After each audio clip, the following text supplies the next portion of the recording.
Quase metade do ano já passou, e a pergunta é, você já conseguiu alcançar as metas que você estabeleceu no começo desse ano? Eu imagino que não, do contrário você não estaria assistindo esse vídeo, né? Mas você não está sozinho, meu camarada, estamos todos no mesmo barco. Inclusive, eu vou fazer um desabafo com você. Desde o começo do ano até esse mês, eu me dediquei quase que exclusivamente a um projeto meu. Eu dediquei tempo, eu dediquei recursos, muitos recursos. Eu tentei e falhei. Esse projeto não me deu retorno algum e agora eu tô muito frustrado, meu irmão, você não tem noção. Daí eu pensei, eu não vou dedicar mais 6 meses a uma coisa que não tá saindo do lugar, não faz sentido nenhum. Eu posso voltar a produzir conteúdo pra internet. Aí as vozes da minha cabeça me disseram, mas Samuel, já tá na metade do ano e você vai começar a gravar conteúdo agora. Porém, contudo, entretanto, com a graça de Deus eu cheguei a uma conclusão. Ainda dá tempo de fazer o que precisa ser feito. Não importa quanto tempo falta pro ano acabar, meu irmão. Talvez você não consiga alcançar todas as suas metas, mas se você parar de brincadeira e focar no que precisa ser feito, na intensidade que precisa ser feito, eu tenho certeza que pelo menos uma delas você vai conseguir alcançar. E é sobre isso que a gente vai conversar hoje.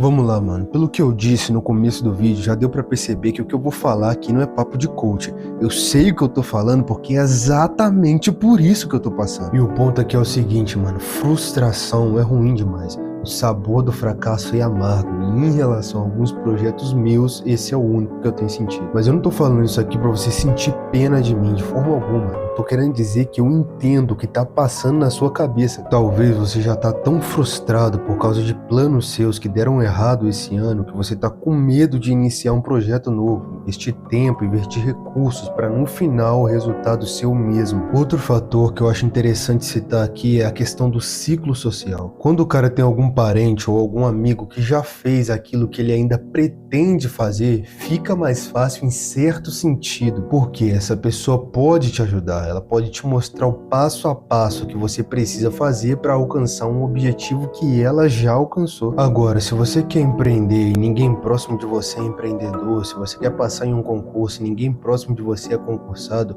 a questão da pressão social pode se tornar um pouco mais complicada, porque as pessoas que te cercam talvez não compreendam as escolhas que você vai precisar fazer e os riscos que você vai precisar correr, tá entendendo? Eu tô dizendo isso porque no meu caso, por exemplo, graças a Deus eu tenho amigos com os quais eu posso conversar sobre esses assuntos. E eu amo minha família, o pessoal aqui em casa é gente boa demais. Porém, se eu contar pra eles que só esse ano eu já gastei mais de 1.000 conto tentando dar certo na internet, com certeza eles vão rir da minha cara. E não é porque eles são pessoas ruins, é porque eles não entendem. E esse é o ponto. Aquele que escolheu fazer a diferença tem que suportar o peso de ser diferente. É importante que você escute o conselho dos seus pais, o conselho dos seus amigos, das pessoas que se importam com você.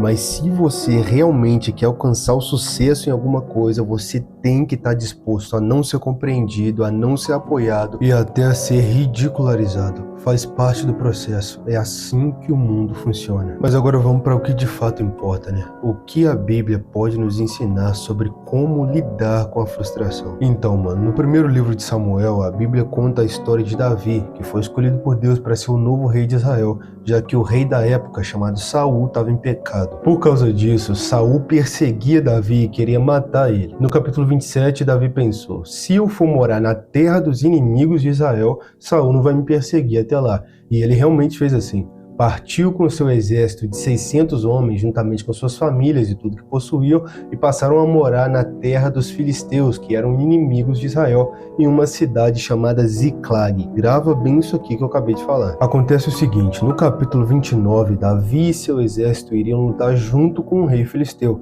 mas os príncipes desse rei disseram que Davi poderia trair eles a qualquer momento. Então, o rei mandou que Davi e seus homens voltassem para a cidade onde eles moravam. Agora perceba o que estava acontecendo com Davi. Ele estava se esforçando, estava guardando a palavra de Deus, estava fazendo tudo certo.